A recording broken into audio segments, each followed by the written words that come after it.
Yep. Also, welcome back to another book, A Year of Magical Learning. So, Chris, what kind of book do we have today? Yeah. So we are on book 8, Your Magical Learning today. Today, our Awesome. book is The Inner Game of Tennis by the author Tim Gallwey. This is, before I go into the reflection, this book is near and dear to my heart. Honestly, it's one of my favorite books that I've ever read in my life. And it really has had a pretty profound effect on how I think about like improving in things and some of the activities that I do. And it really was a game changer. Honestly, it applies to anything in life, not just tennis. So hopefully throughout this conversation, I'm able to express that. But yeah, it really was an amazing book and I would highly recommend it. Have either one of you read this by chance? I have not. Negative. Okay, awesome. Well, then I look forward to the conversation then and explaining this a little bit about this. So quick high level about the book.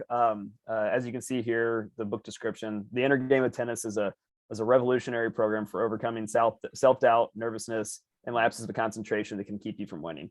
At a high level, what this book does is it actually reminded me a ton of Thinking Fast and Slow, where he talks about a system 1 and a system 2 brain.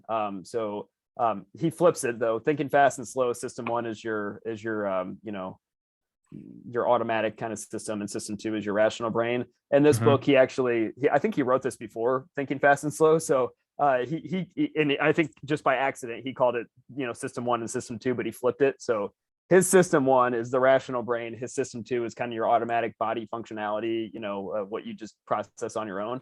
And so my reflection, the whole book is about how to really unlock the magic of your system 2, your automatic, functionalities. We're amazing beings and specimens as humans, and a lot of the things that we can do are just kind of magical, and we don't, and we're not really thinking about it. So kind of getting out of the way of yourself. So that's why the title is called, get out of the way of yourself, get out of your own way.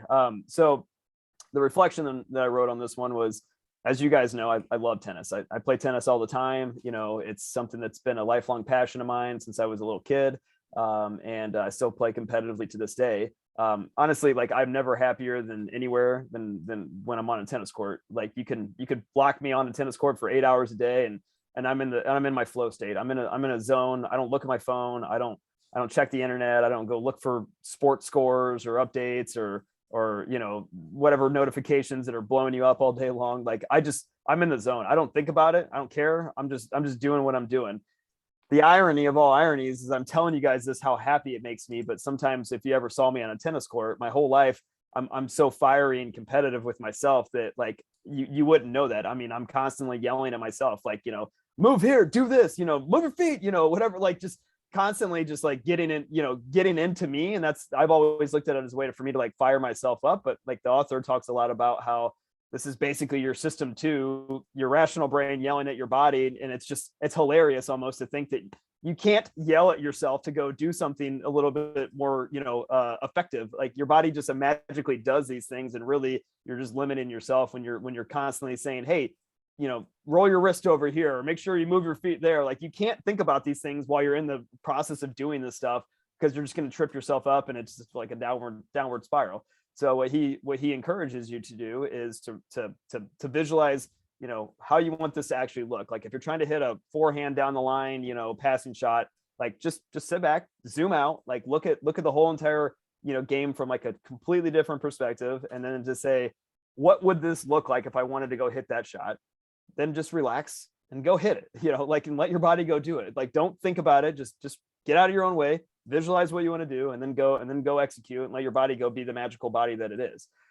So that was, kind of the biggest thing that I learned from this book at a high level. And I've been applying it to my tennis game ever since. And honestly, to a lot of other things, whether that be at work, when you're going into a presentation and you're thinking about all the little steps you need to make sure that you do and the little things you need to say. And it's just get out of your own way. Or when we're doing this conversation right now, I mean, I could be sitting here reading the screen and trying to talk to you guys about this stuff, but it's just talk about what we're trying to talk about. Like, just let myself be myself. And if I want to go back to the drawing board and zoom out and figure out how I could have done that better, great. Visualize what that would look like, and then go just get out of your own way and let yourself go do it.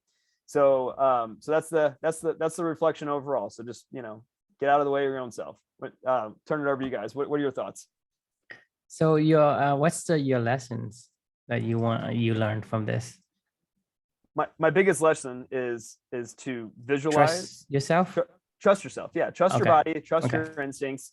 You know, Cool. we're an evolutionary machine that's been honed for millions of years. Like, you know, to think that we can yell at ourselves and get out of our own way. Yeah. It's stupid. And to that point, I completely agree with that. As you guys know, I'm a nerd and I'm a computer geek, so I'm gonna give this the take from the computer geek's perspective. For me, I think so. Let's start with the system 1, system 2. System 1 to me is like it's the oldest brain, the oldest. It's been I don't know, for whenever before we were humans, that brain was developing. Right. The system 2 is relatively new. I mean, I'm talking about maybe a million years. The other one's a billion years, right? And so to me, you are who you are based on how system 1 is run, your automatic brain. And so in the way I look at it, system 1 and system 2 is like the piece of the iceberg. And so the system 1 is the underneath the water, and system 2 is on top of what is the tiny bit. And so system 2, they do have the ability to analyze some stuff, but Sure. its capacity is so limited. Right. So if you let system 2 do the breathing, you going to die because it couldn't do it. So from a computer programmer's perspective, it's like you running a program and you run it out of memory. That's what system 2 does.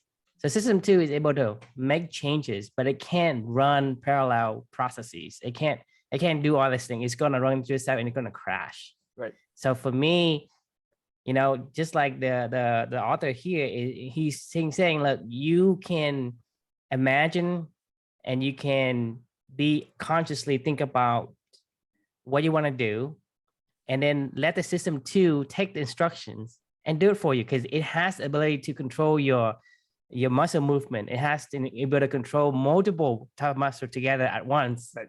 And so system 2 can't do that.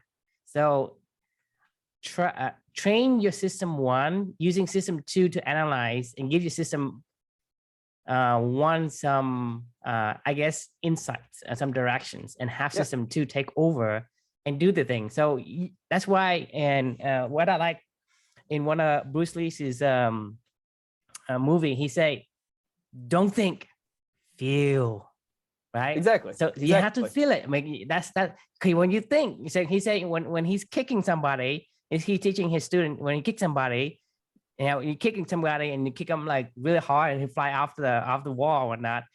And he say, well, how do I do this? Well, don't think, feel. So to me, it reminds me of Bruce Lee teaching his student, you have to let your body do the thing it knows how to do. Yeah, right. Get out of your own fucking way. Oh, sorry. Right. Didn't mean to cuss on this because we're But yeah, totally, you're totally right. It's get out of your own way. It's just it's so hard to do, and that's why what I was trying to say at the beginning of this. Like you'll see me a lot of times yelling at myself, and I can't fix it. Like the what I tell myself these days is just have fun. Like, you know, just relax, let your body just do what it does. You cannot, in the middle of a match, no matter what I do, I will never be able to learn a new skill. You can translate that same thing with tennis to being in a fight.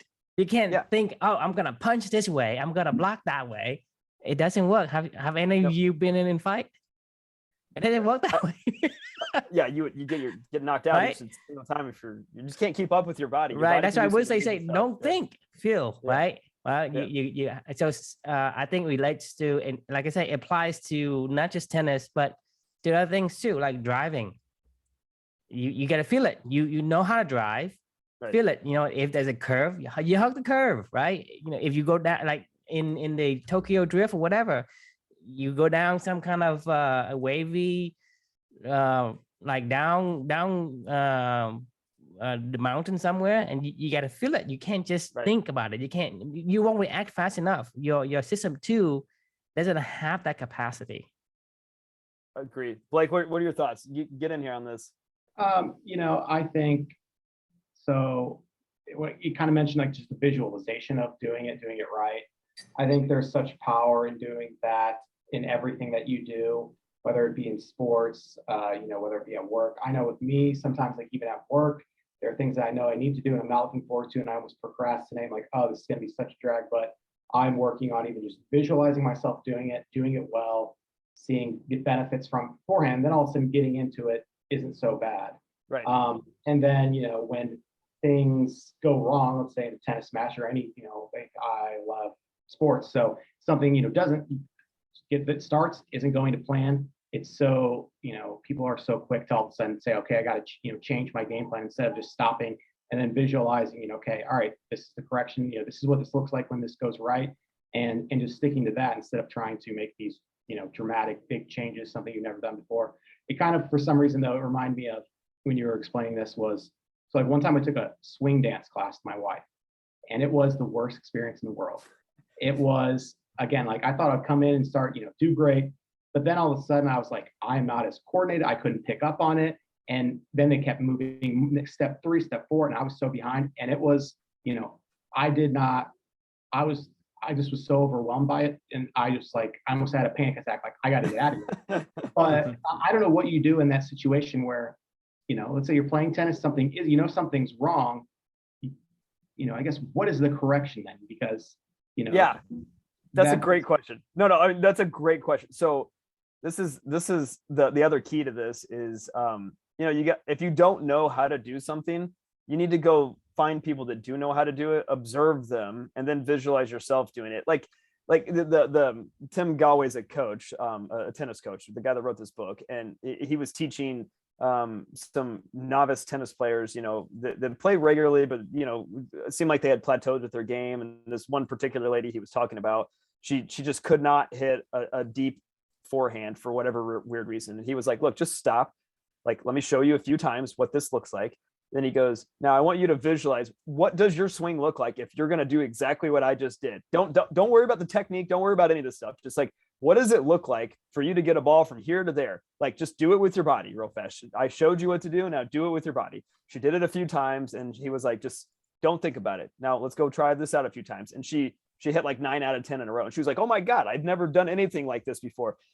Blake, to your point, like you would need to see somebody first that's a really good ballroom dancer or whatever you were trying to do, so you can get at least some sort of a visualization as to how does that even look, and then imagine yourself, right? Okay, then imagine myself doing what that person was just doing, and then go give yourself an opportunity to go try that. Like, you can't just invent, like, I don't know how to go, pitch a 90-mile-an-hour fastball. Like, I just don't, I mean, I need to go watch somebody that knows how to do it first, and then I can try to go emulate that, because our bodies are pretty amazing, Yeah, that's why you guys have these beginner's luck kind of deal, just because you can't think about it.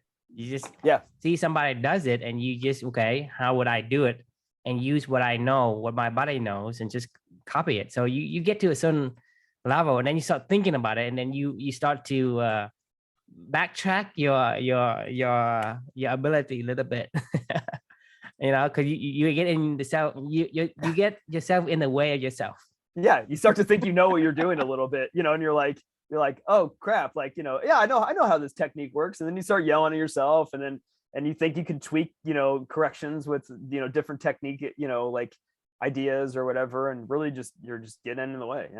Yeah, that backtracking on your current skill, I think that's a big thing. How you can have a skill, and by trying to all of a sudden tweak things, you can end up just making things way worse instead of, stopping, again, zooming out, saying, all right, what do I need to do?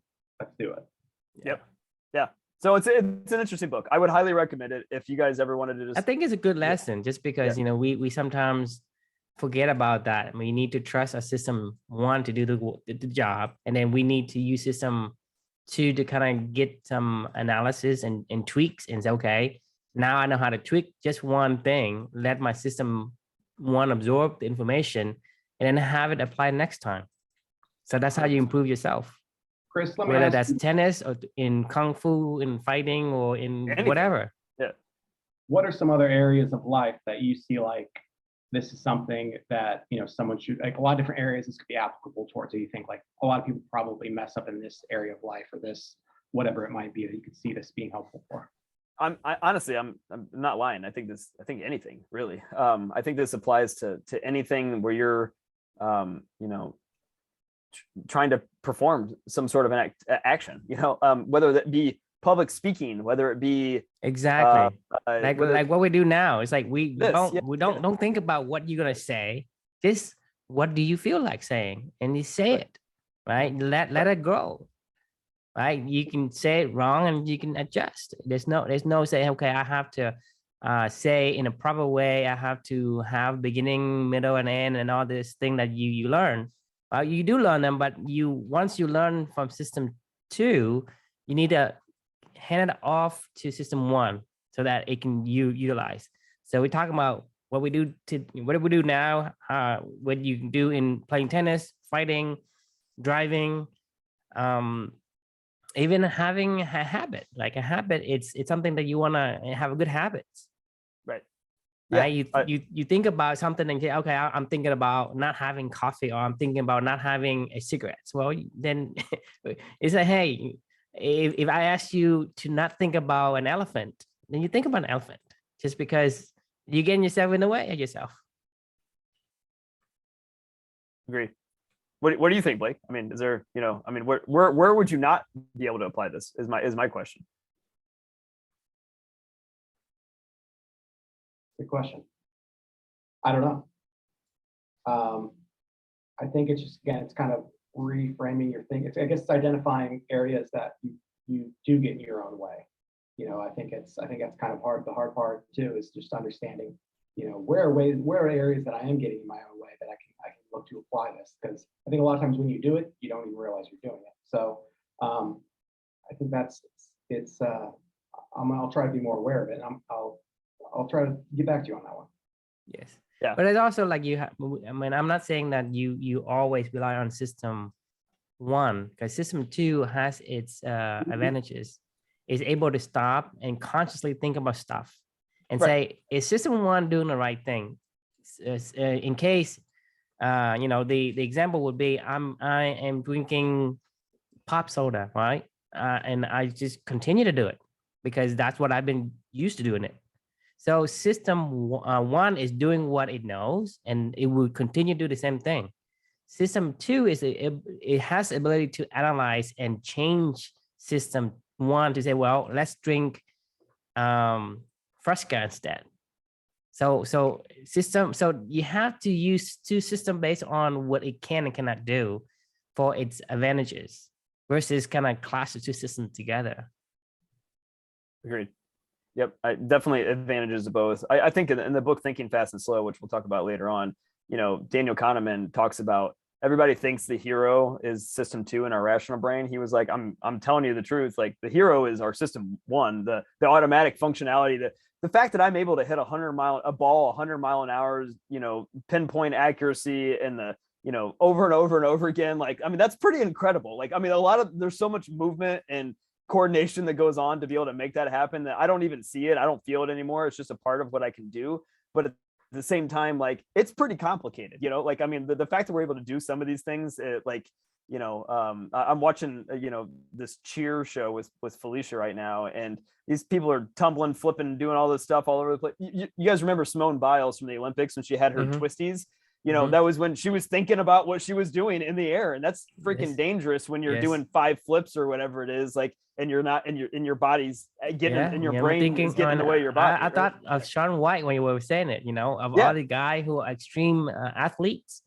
You cannot doubt yourself when you're in the air.